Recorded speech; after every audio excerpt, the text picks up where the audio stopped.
ring if you're ready to care. Oh, let's talk power, let's talk speed. Hosted by the one and only WETOODEEP. Turn it up loud, feel the power in your seed. This is slapping meat, yes, slapping meat. From suplex dreams to championship gold, stories untold and action so bold. The match shakes fury and fire within. We're breaking it down, let the podcast begin. Oh, let's talk power, let's talk speed. Hosted by the one and only WETOODEEP. Turn it up loud, feel the power in your seed. This is slapping meat, yes, slapping meat.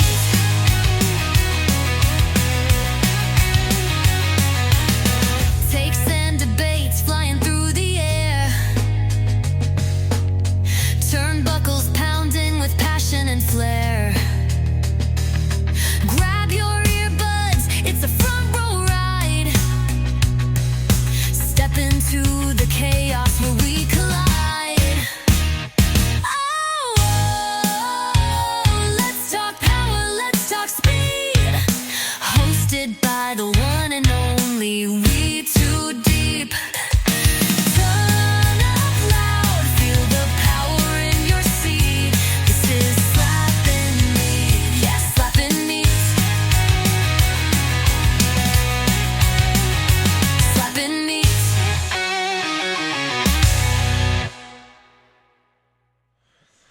And what is up, everybody? It is your boy WETOODEEP, and we are back with another episode of the Slappin' Meat Wrestling Podcast. We have a good episode here planned for you. We're not going to waste too much time diving in. As always, like, share, subscribe, share this with your friends. And but let's just dive in to the wrestling conversation. Excuse me, and this is where we're going to start. We're going to start with AAA's Triple Mania. And we're going to talk about what might be, some might call me crazy, what might be the greatest 3 hours of pro wrestling that I have seen all year long. I can't name a better show, a more entertaining show that I have seen than Triple Mania all year long. Name any pay-per-view, any PLE event. And here's the cool thing. This was free. This event was free. No subscription needed. But that's a conversation for a little bit later in the podcast, that little topic. But what we want to talk about, we want to talk about AAA. And Triple Mania, right? Did I know 90% of the roster? Not really. And that's where I want to start. Conan, I'm so glad he's there. I'm so glad that Conan was on commentary because it was a 100% needed. He gave us the history of the characters as they were showing up in these matches. And it was 100% necessary for a fan like me who had zero idea what a lot of this was, what was going on, or what a lot of this show was going on. Right? So they start this show with a Royal Rumble-esque type event where you can be thrown over the ropes, but pins and submissions can cause eliminations. Interesting concept. I think it was called something Burdal. I don't remember the name of the match that they called it. But here's what I do know. Otis showed up. Omos showed up. Microman showed up. And we had a great little match Not sure what the winner is going to get, the winner being Omos. But Omos being used is something that I find very interesting. And I don't think a lot of people are going to talk about this. I don't think a lot of people in the wrestling circle, whether you're hardcore or casual, I don't think they're going to talk about Omos winning this match in AAA. If we go back to about 2 or 3 seasons of this podcast, and we go back to pretty early on in the show, WETOODEEP had several episodes in a row where I would defend Omos. And what was my argument? And my argument is what sparked one of my catchphrases that I say all the time. Booking is 90% of wrestling. What was my argument? Omos didn't necessarily need to be retrained or repackaged. He need better booking. It didn't matter what the gimmick you put Omos in. If he's going to be booked to look weak, he's going to be perceived as weak. Doesn't matter how many matches he wrestles. That was the argument that I made at the point. And this right here, I feel almost justified in that position. And this was a position where a lot of people gave me flack for this position, saying, no, he needs a trip to NXT. And I said, no, he doesn't. He just needs to be pushed as a monster. Well, what does the Japanese do when they get a hold of Omos? They push him as a monster, and he wins tag team championships. What happens when he comes back, hasn't been seen on TV since coming back from Japan, comes back, shows up in Mexico, in AAA, what happens? They make him an unstoppable-looking beast of a man. And what happens? He looked strong. He got over. He made moments happen. Booking matters. How you book matters when it comes to how the fans are perceiving the product, right? Ultimately, it doesn't matter if you can wrestle like Will Ospreay or not. All what matters in this business is, can you get over with the crowd? But that happens if the producer allows it to happen through the story that they're telling. Right? I feel quite justified in my belief that all Omos needed was some stronger booking. This decision to bring him to AAA makes him makes the product interesting. It makes me want to watch, right? We got another Worlds Collide happening, I think in September, if I remember correctly. It's going to be an interesting event in Las Vegas. The next thing that I really want to talk about is the women's division. We saw a couple women be used. We got Flammer. I can't think of her name. Apache, something Apache, right? We saw Natty be used, and we'll talk about her in a second. But there's the weak part of this division right now, is getting the women's division built. And that's what they're doing. They're going to take their time with it. I think this would be a very interesting thing. If WWE was interested in a Tessa Blanchard, she has some history in Mexico. She's beloved by the Mexican fans. I think signing a Tessa Blanchard and putting her on AAA to be, right? Flammer is a fantastic superstar in the making. I think she's only like 24. She has an interesting ability about her.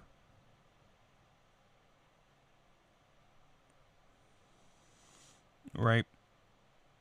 I lied. She's so not much. She's 25. She'll be 26 this year. Flammer. Right? So she's young. Right?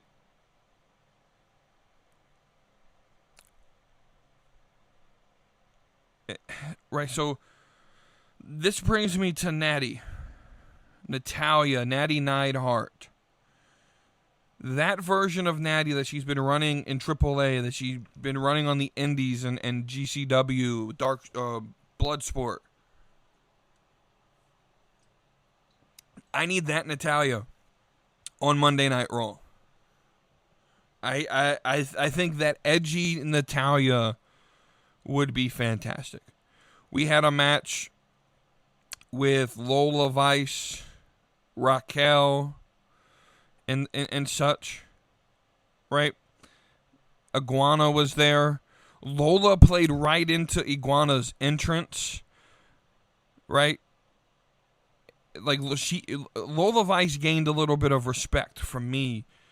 Because I used to sit here and be like, okay, Lola Vice, she's not necessarily my favorite in the ring because of her style being that MMA style that I don't think really necessarily works well in pro wrestling unless you have two people from the same style doing it, and that's very limited. And then my other thought of her was, well, people only like her because of her ass, because she's got a big booty. But she gained a little bit of respect that she made a moment there, right? Very decent match that was happening with that, right? Iguana's over, will be over, right? We had, what was it called? Demonito show up. Interesting, real fun little segment. But the main thing I really want to talk about with AAA is it's obvious that AAA, as owned by WWE, is going to be built around Vikingo. El Hijo del Vikingo. By the way, El Hijo Wagner Jr. beating El Messias. And good match. Good, they brought up the history of Wagner Jr. and Matthias from years ago. Now El Hijo del Dr. Wagner Jr. is wrestling, right? Good storytelling there, using the family references, right? But it's obvious WWE's version of AAA, right? As they own the company, is going to be built around Vikingo. Actually, one more thing before I get to this match, I just remembered. The Garzas lost the titles to Psycho Clown and Pagano. This might have been the one match I really didn't care much about because I'm not a big fan of extreme matches like this. But this was still, decent to watch. In a fun little segment. And that seems to be the tag team they're going to build around. Now we can get the Vikingo, right? And the point that I want to make is they're going to build around Vikingo, but they have a problem. If they're going to build around Vikingo as a babyface, that he's getting booed, very like very loudly, very clearly. The Mexican audience sees him as a heel. And ultimately, what that problem boils down to is they have an Alberto Del Rio problem, and that problem is, the Mexican fans want him. The AAA fans want him. And WWE, TKO, they have to make the decision. Will they give the fans what they want at the risk of hurting the global fan base, especially the American fan base, who find Alberto Del Patron as, not needed in the business? I personally have no care in the world about whether he shows up on TV. I think it would be great if he did, but I have zero care in the world if he does or not. But I think there's a problem that has to be addressed if you're not going to bring him back. Vikingo has to turn. Either way, he's got to turn heel.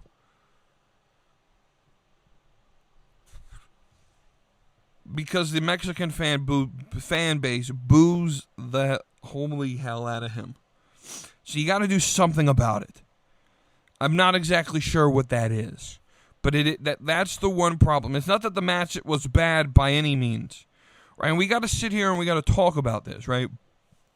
I called this in my predictions of last week, if you recall, that I said AJ Styles was going to show up. That was 100% certain. I said that on this show last Tuesday. That I was 100% certain, based off of last week's episode of Raw and how that match ended, that AJ Styles was going to show up and cost Dominic this match. And that is exactly what happens. And so we get nerds and crazy, insane people on their live streams talking about, I just sat here and wasted 3 hours watching Dominic lose because of this redneck hillbilly. Bro, this was the most obvious thing that could have happened. And even though it was obvious, even though it was predictable, it still was a moment. Like, this is the biggest waste of... Guys, first off, that's highly disrespectful. I get it. You're a Dominic Mysterio fan. So am I. I did not go into that event expecting Dominic Mysterio to win. Because I know there's a bigger story at play. And that bigger story is the Intercontinental Championship. AJ Styles, Dominic Mysterio is the bigger story. AAA is just a place where they could build that. But to call this event a waste of time, objectively, is the worst take. You could not like certain parts of this card, and that's fine. But if you watched all 3 hours of the show and said, that was a waste of time, I would question your judgment. But if your reasoning for why it's a waste of time is because your favorite superstar lost its match, you don't understand wrestling. Stop calling yourself a wrestling fan. You don't understand it. We guys, here we have a epidemic in wrestling world and podcast world of people who I don't believe give two cares about the actual wrestling business. They care about their own pockets. And maybe they're fans. Some of them I don't think are. Right? But you have a section of these people who I just wasted 3 hours. No, you didn't. First off, you chose to watch it, so that's on you. Like I didn't. I chose purposely not to watch Monday Night Raw because I knew the show would be boring based on history, right? If you thought that this was going to be bad, you didn't have to watch the show. Here's what happens. That's a waste of time to them. They're going to watch the next one. Right? They're going to watch Clash at Paris next weekend. They're going to watch Heatwave, right? These fans that critique about WWE's product, they're going to watch next weekend. They're going to watch this weekend with Heatwave. And they're going to say it again as the biggest waste of time. Now, I really question some of these people's ability to actually judge wrestling. Because a lot of them don't understand the business, and a lot of them don't understand storytelling. I did an entire episode on this. That's the biggest thing, is a lot of these fans don't understand storytelling. They may like wrestling, but they don't understand or care for storytelling. And stories is what makes the business. AAA, even if you didn't necessarily like the finish, I don't understand how you can turn on the television, turn on YouTube, click on the link, click on the video, and say, this was a waste of 3 hours. I don't see how you could do that. Unless you don't understand storytelling and wrestling. Because they gave us both in this show. They did. They gave us both. That's my thought on Triple Mania. I don't have much more to give you.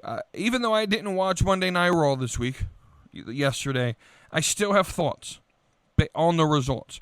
Now, here's why I didn't watch. One reason, the show's boring. Second is, come 2 weeks from now, I'm not going to have Netflix, right? And we'll talk about this in a later segment when we talk about money, because there's a question from the Discord that's about money, and we'll break that down, why I'm getting rid of Netflix. But reading, I watched the 11-minute highlight they put on YouTube. That's about as much as I could give about the show anyway. And then I read some of the results, right? And here's what it looked like. It looked like the standard, typical, average, decent, boring show that they've been putting on practically every Monday night since January 6th. The main event scene, that's CM Punk, Roman Reigns, Seth Rollins, Braun Breaker, LA Knight, Jey Uso, that group is completely overbooked because they're booking for War Games. They're not booking for the events in between. This is a completely overbooked segment every single week. Sure, let's add an Extreme Rules match in Philadelphia because that's what we do here in Philly. It's extremely overbooked. It's run the same trope we've run the last 18.5 billion times. Sarcasm intended.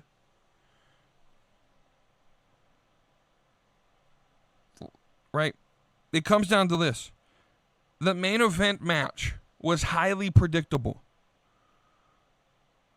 And I've been on this show before saying predictable is good. But let me add a caveat to it. If, and that's the key word, predictable is good if the story is actually building to the predictable ending. When I can direct the scene as it's happening, pull the ref out here, Roman comes out this way, right? When I can predict the scene and actually direct it, it's too predictable. You're using the same trope. You're using the copy, paste, repeat too many times at that point. The show's gone boring, right? And when the show right, but I've talked about this at length. It's because there are reasons for it. You have to be safe. The booking is too safe.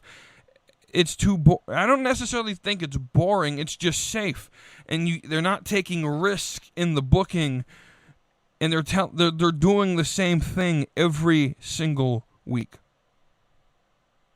It's a boring product.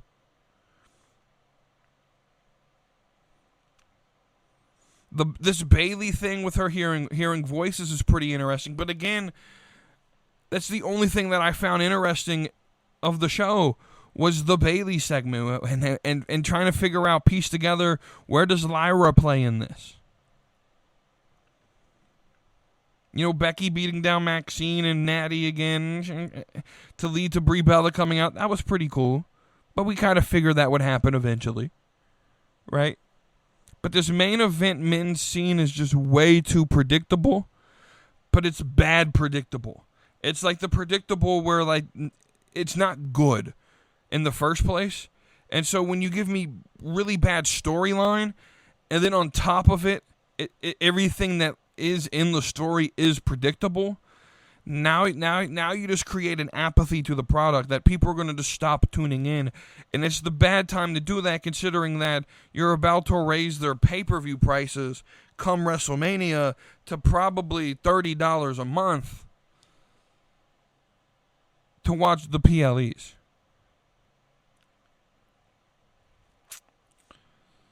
And then the last thing we really need to talk about Monday Night Raw is Naomi. She relinquished the title. She finally announces she's pregnant. So the question then is, what now? I don't think we got a lot of answers about where this division's going. We got a PLE next week. Apparently, Stephanie Vaquer is going to have an opponent, but we don't know who. How they figure this out in the next week and a half. It's going to be interesting.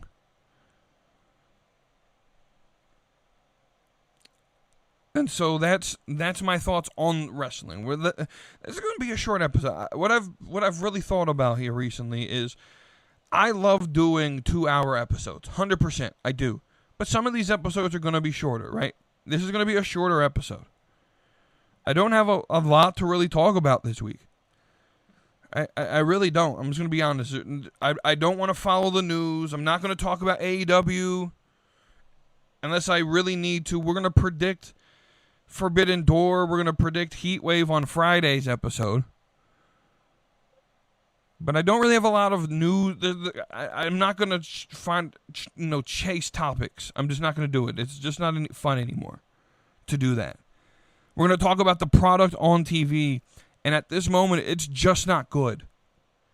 Right? So we're going to move to questions from Discord.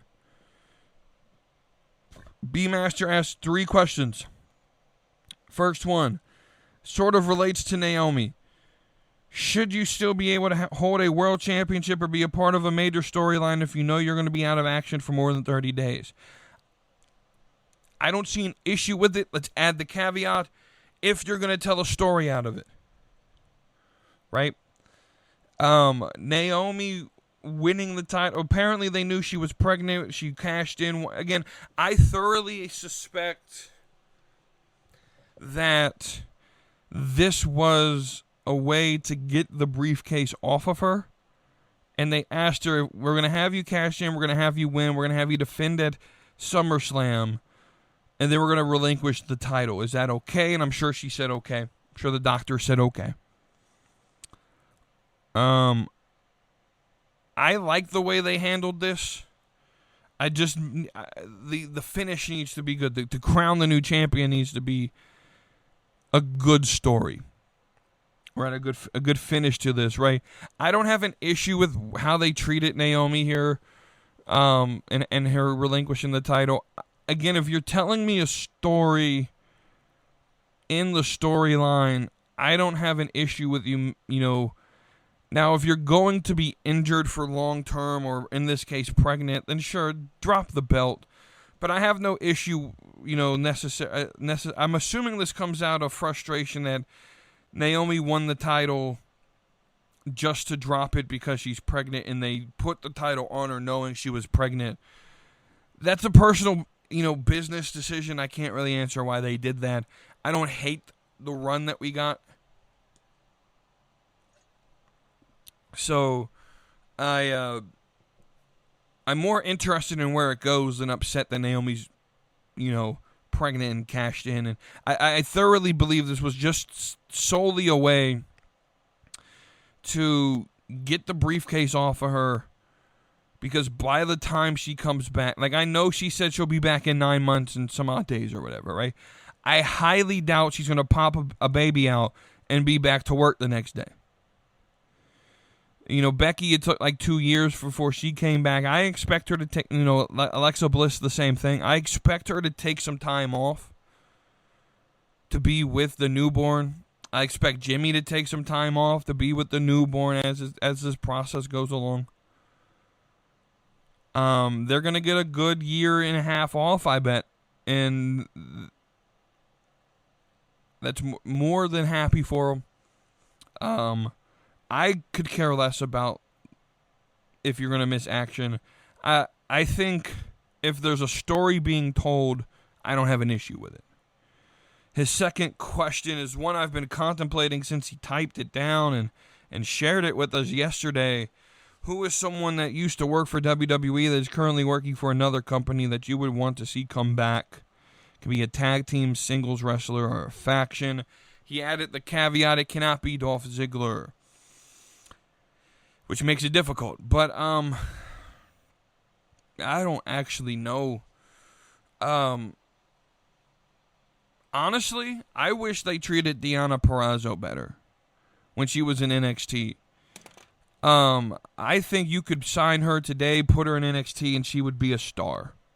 I would love to see Deonna Purrazzo back in WWE. I always wonder, these what-if situations with someone like a Keith Lee or an Adam Cole, if they had stayed in the company, how would their careers have turned out? So I don't know if I have an actual answer. The roster is kind of bloated, and there's not a lot of opportunities on the roster anyway.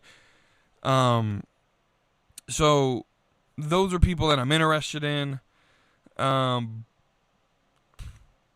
Yeah, I'll go with that. Keith Lee's good. Adam Cole's a good answer. Deanna Purrazzo. I don't know if she ever made her NXT debut, but she was in the PC at one time. She went by Sloane Jacobs, I think. On the Indies, she goes by Notorious Mimi. And I love her, and I wish they would have kept her. It's actually crazy. When she signed with the PC, I immediately, when I shared it, I immediately said, "Oh, the pale redhead is going to be the one that makes it out of this class." And unfortunately, COVID hit and a bunch of problems at that time, and releases happened. But she's making a good living for herself, from what I understand, on the indies. So hopefully she gets another chance in the near future. And then his last question: does it seem like WWE's pushing the low man out of the picture by all of these moves? And and to get confirmation, I did ask. This is in concern of the pricing of the streaming and the ticket prices, and it does seem that way, doesn't it? It does seem that WWE's trying to present its product for a higher elite class. Right, which is crazy because a majority of your audience probably live paycheck to paycheck, or if not paycheck to paycheck, struggle to make it by, right? They pay their bills. They may have some left over, right? And now we're talking about potentially raising PLE prices to $30 each month for an ESPN app that most wrestling fans could give any cares about outside of watching the PLEs. You got to keep, cable or YouTube TV if you want to watch SmackDown, unless you watch the reruns or whatever on the USA app or whatever. But those typically take like 2 weeks to get put on the USA app, from my understanding. CW you can watch live on the app, which is fine, but then you got to get Netflix to watch Raw, which is part of the reason why I'm dropping. I just can't even afford the cheap version of Netflix at the point. Right? It's not the product they're putting out isn't worth me paying $9 a month for. It's just not. And so I'm canceling it. But it does feel that WWE is starting to send the message loud and clear that they want the elite celebrity class, the upper class citizen that makes six figures. That's who their target market is, apparently, with these ticket prices, because there's no way that the average American family can afford to watch in the stadium, or in the arenas, definitely, but watching, to watch wrestling, to be a wrestling fan, and to watch everything, right? You gotta pay to watch TNA. You gotta pay to watch WWE with all 3 different apps, right?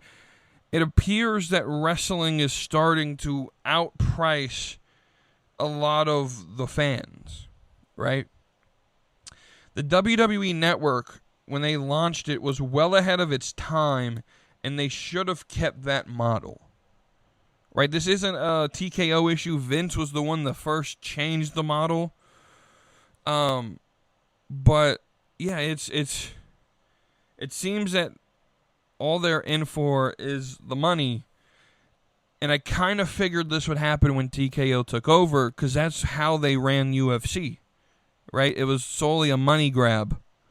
And what I don't want this to turn into is WeTooDeep is taking a dump on communism. Or excuse me, definitely not on communism. Here's the thing. I will take a dump on communism. I meant capitalism. I'm not trying to take a dump on capitalism. I'm not saying that here's the problem. This isn't capitalism. What WWE has and what America isn't capitalism, right? And we're not going to try to go into a long history lesson on the different, economic systems. But we live in a corporatist society, It's not a free market, right? Because if there was free market, right, there would be, if it was a free market system with zero regulation, more than likely what would happen is WWE would recognize that the fans don't want to pay this much to watch their product, so they would be forced to either A, lose fans, or B, lower the price to watch the product. But we don't live in that system. But also we live in a system where people will rather go in debt for wrestling or for entertainment than to be smart with their money. And I'm sorry, I'm just not going to continue to live that way. To continually try to go in debt. Like, I used to live that way in my early 20s, right? Go to any event I wanted to, put it on the credit card, right? And that's how you rack up $22,000 of debt, right? And I'm not trying to get all personal in my personal life, but that's exactly how you do that. And you live with no care for tomorrow, and now you're suffering in the, right? You know, it's, I check some of these things, right? The average cost of living in it, or the wage needed to live comfortably in North Carolina 5 years ago in 2020 was $18 an hour. In 2025, to live comfortably as a single male with no children, a single person with no children, gender or sex doesn't matter in this circumstance, to live as a single person with no children in the state of North Carolina, to live comfortably, you would have to make $42 an hour. In 5 years, the required wage to live comfortably in the state that I live in has nearly doubled, to be honest with you, right? Now, this is to live comfortably, which means your bills are paid and you can have fun, right? To just pay your bills, though, it's around $18 to $20 to have your bills paid and not to have to stress about that, right? Most people in North Carolina make less than that. Most people in the South make less than that. Right, you almost practically need to make six figures to live comfortably in this country because of inflation. And WWE continually, that's who they're marketing to, and the reality is that the economics doesn't, the stats don't add up.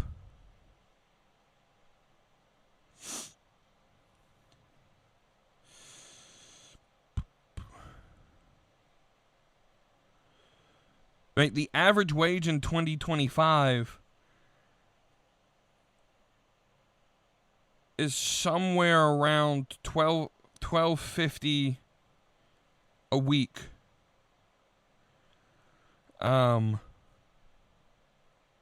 Which, given 40-hour week, an average wage in the United States is about it's about $31.25. But that's all private workers, right? And that's pre-tax, by the way. And that would be average, which differs from the median.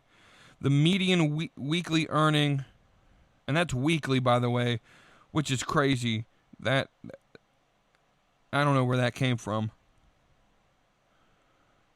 The average annual salary, and this is probably, again, but this is the average annual salary in America. But again, this doesn't cover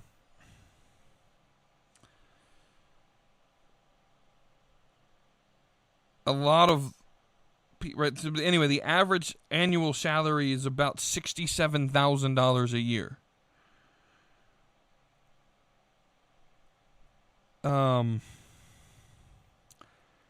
Which is good. But let's understand that that's average, which means that there's still 50%. So there's still about 49% that make less than that amount. Right? I'm gonna ask this question here to ChatGTP. What percent of the U.S. population lives paycheck to paycheck?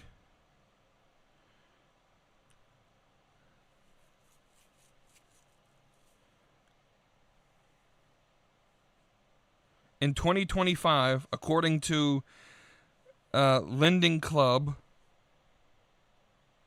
around 62% of U.S. adults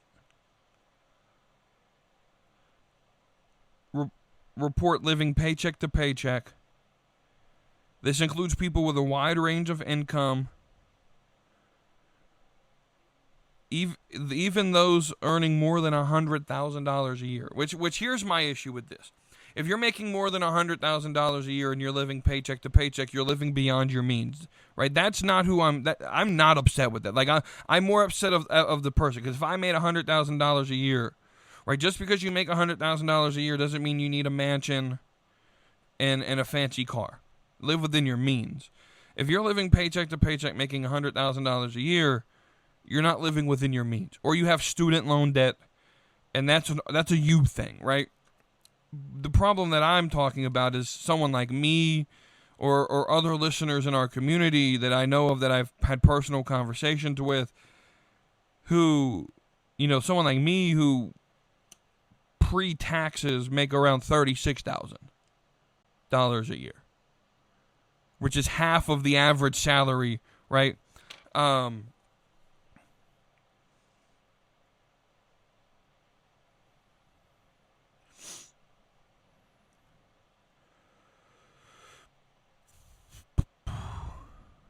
Right?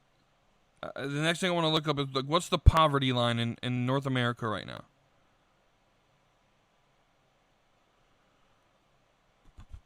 Okay, so poverty is $15,000 a year.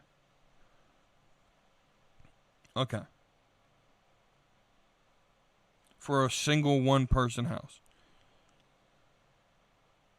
Okay.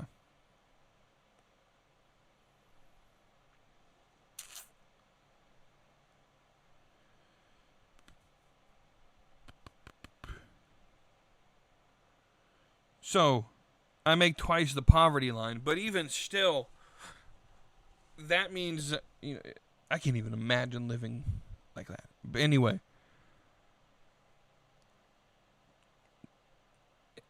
WWE, I've sort of rabbit trailed away from the heart of the question, which is WWE has priced out its fan base.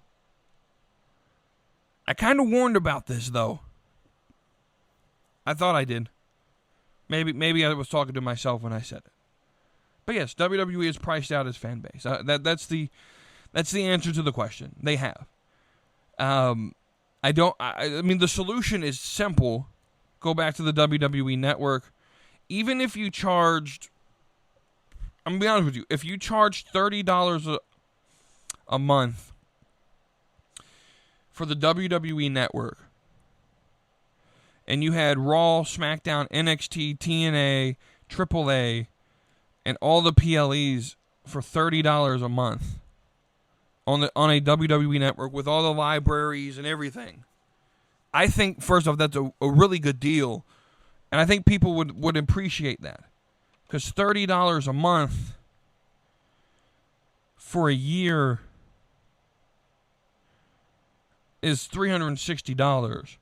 And $360 a year to watch all our wrestling outside of AEW, obviously, is much better than the near $2,000 that it's probably going to be required to be a wrestling fan. $2,000 a year is crazy. I like wrestling. I don't like wrestling that much. I'm just going to be honest with you. And that's the reason why I'm so passionate about this, because I know people who listen to this show, and I have conversations, and even me myself, right, who struggle, right? I think I saw a stat in this research that I was just doing, like 67% of Americans report to have no money left over after the bills are paid.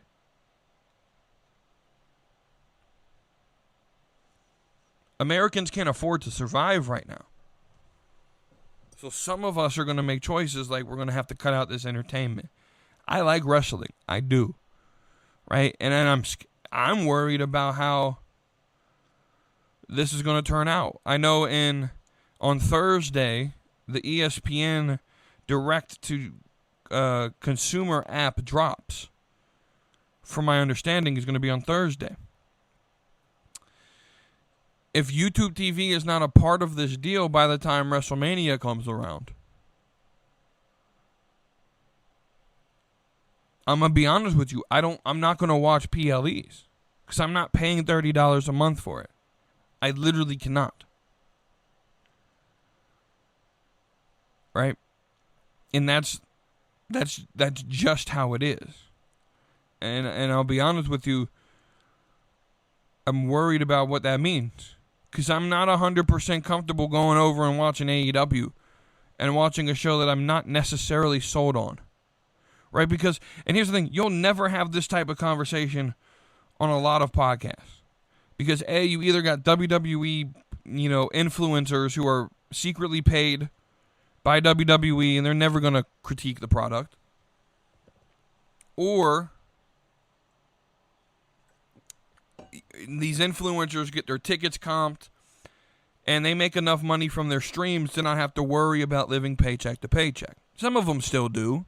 I'm not saying all of them, right? Or you have, not necessarily influence, but you have podcasters who, are in the $100,000 plus a year. They maybe run their own business or whatever on the side. And they think that this is the greatest business deal ever. And these tend to be more casual fans. Like the casual audience doesn't necessarily care. Because a lot of them are higher incomed. We watch, when we can watch, and this is the greatest move ever because it's, it promotes visibility to the product, even though you got to pay $30 a month. And most people don't have $30 a month, right? And then solutions are presented like, oh, buy a VPN for, buy a VPN, you can get 27 months for $100 when most people don't have $100 randomly to just drop on a VPN for a product. And I'll be honest, I'm not going to drop $100 for a VPN to watch a product that sucks. I'm just going to be honest with you. And I don't feel like even if I had the money, $30 a month to watch PLE products and WWE products that aren't good is not worth it. It's just not. I've kind of ranted on this topic. It's something I'm passionate about because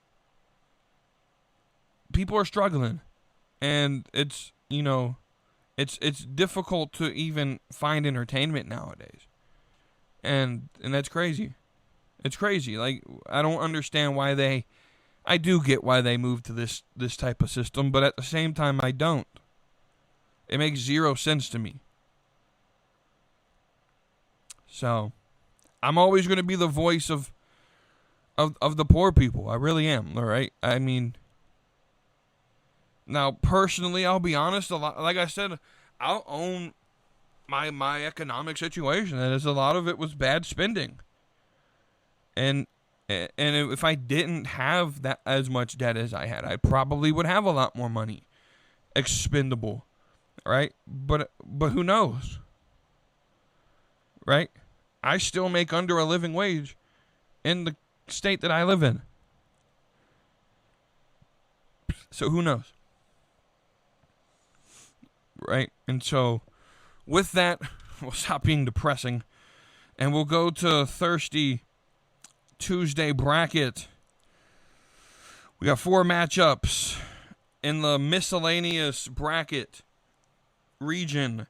We have Maggie Q versus Lori Harvey.